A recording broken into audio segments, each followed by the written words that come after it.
Morning, ladies. You ready for this? An industry worth fighting for. That's right. I wrote a book. I wanted to read you guys a little bit of chapter 6.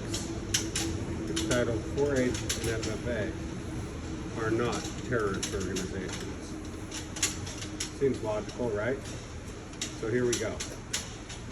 A more apt title to this chapter might be Kids in Agriculture. I can't think of a more wholesome concept, nor one that is nobler than kids learning about agriculture. In my humble opinion, teaching kids about the basics of human sustenance is a good idea. Maybe I'm just a delusional, money-grubbing sadist, as I have been accused of being several hundred times on social media. But the foundation of our existence boils down to how well you can take care of yourself and your family. Food, water, and shelter are basic biological needs. What do you girls think of that? These are food, water, and shelter, don't you? How do you grow vegetables? How do you raise and care for animals?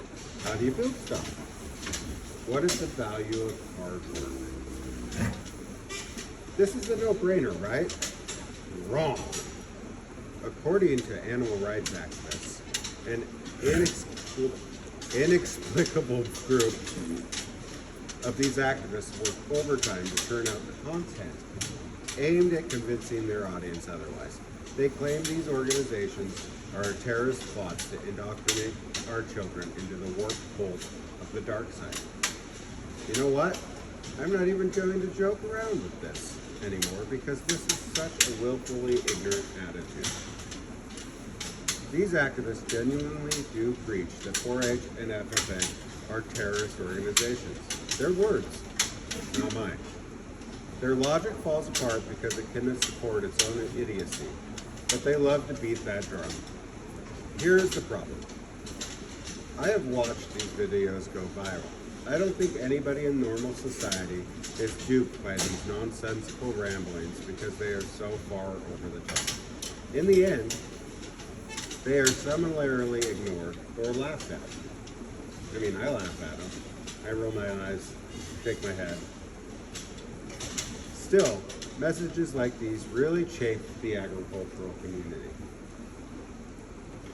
In fact, they chafe to the point that agriculturalists all over the world begin to share the videos in an effort to point out how the activists are dead wrong in their ideology.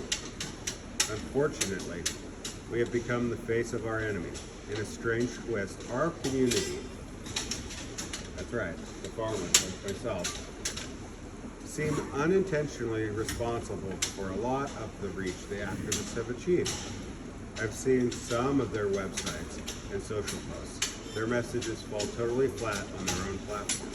A typical post of theirs gets 2 or 3 likes by their followers and little else, but they have no traction on their own. But antagonize farmers, and boom! We will jack the activist numbers to the moon. Every day people ignore and scroll past, but farmers share. The more inflammatory their video, the more outrage among the farmers, and the more the video gets shared. It's brilliant in its deviousness and insidiousness. These activists are nothing if not cagey. This is my strategy. I take one of their videos, pack it up, splice in my commentary, follow each of their stupid points, and then repost the video as my own. So now, when the agricultural community starts to share, they share my video instead of the activists' distorted propaganda. Their message still gets through. It's embedded in my video, of course, but not without a proper reality-based, accurate counterpoint to each of their dumb, unsubstantiated, and often wrong points. In other words, I use their own strategy against them. I hope you like this reading, girls. You can pick up an industry worth fighting for on Amazon.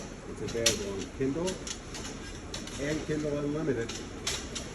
And next spring, the whole book will be narrated by me. Happy Friday, everyone. Hope you enjoyed this. Gonna do these every week.